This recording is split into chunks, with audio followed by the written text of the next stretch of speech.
अस्सलाम वालेकुम नाजरीन। ड्रामा से माहिरी के नेक्स्ट एपिसोड में आप देखेंगे एनी और फाकिर को मालूम हो चुका है कि बड़े उनकी शादी करवाने पर तुले हुए हैं।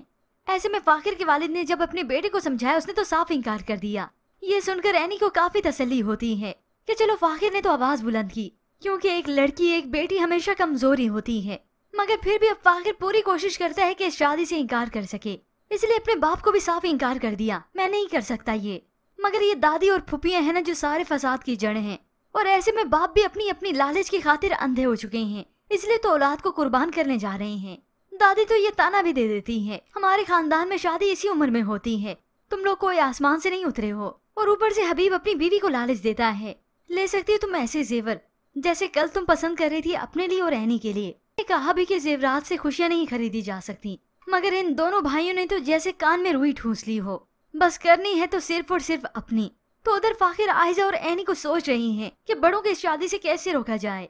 मगर ऐसे में फाकिर और एनी की तकरार भी शुरू हो जाती है। एनी तो उसे साफ कह देती है, मुझे ना तो तुम में इंटरेस्ट है और ना ही शादी में। अब फाकिर को भी एनी में कोई इंटरेस्ट नहीं, वो तो आमना को चाहता है और फ्यूचर में उसी से ही शादी करता।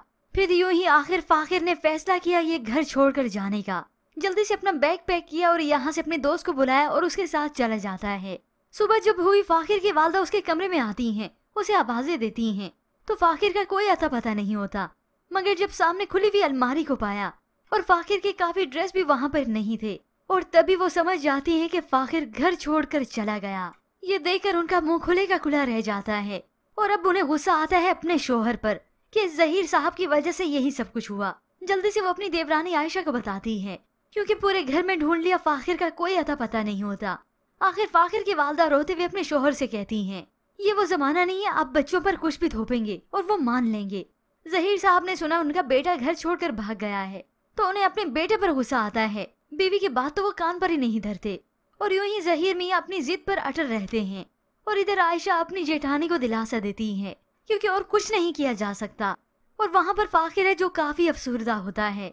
घर से बाहर, घर से दूर, भला वो कब तक रह सकेगा और इस उम्र में किसके आसरे पर रहेगा, क्योंकि अपने पैरों पर तो वो खड़ा नहीं, कुछ कमाता भी नहीं, एक स्कूल स्टूडेंट है। और बिला आखिर इन्हीं बच्चों को अपने वालिदैन बल्कि सभी की जिद के आगे हार मानना पड़ेगी। तभी फाकिर और एनी की जबरदस्ती शादी भी करवा दी जाएगी, जो कि व्यूअर्स आप आने वाली एक साथ में देखेंगे।